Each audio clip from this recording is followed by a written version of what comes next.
In the next episode, a violent summer storm will flood the basement of the collapsed orphan and force the children to enter the building one last time. Official will order everyone to stay outside, but Aras learned that the basement contained personal fire needed to prevent the younger resistance from being separately permanently. When water being rising through the lower floor, he entered through a broken door with Layla Tuman follow claiming he only want to stop them for doing something foolish. Will Dennis organize the children and call for help. Inside, the power fails and the corridor began filling with water.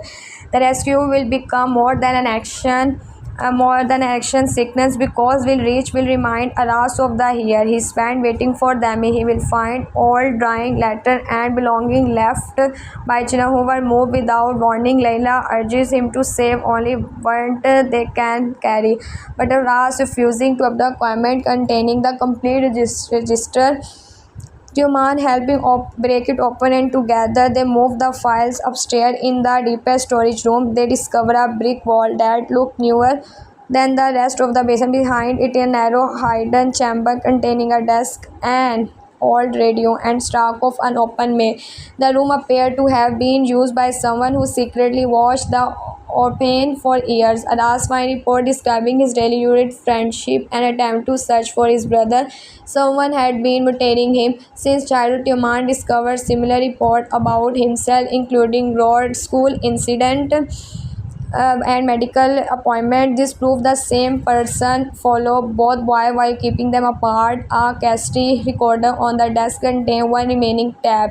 Before they can play it, part of the ceiling collapses and trap Layla on the other side. Aras must choose between saving the evidence and searching her. He immediately leaves the file and work with Tuman to pull Layla through a gap as the room filled with water. The show that Aras is no longer willing to sacrifice the people beside him for answer about the past. After escaping, they realized Tuman kept the custody inside his jacket at the children temporary shelter. They play it front of Hakan and Sibna.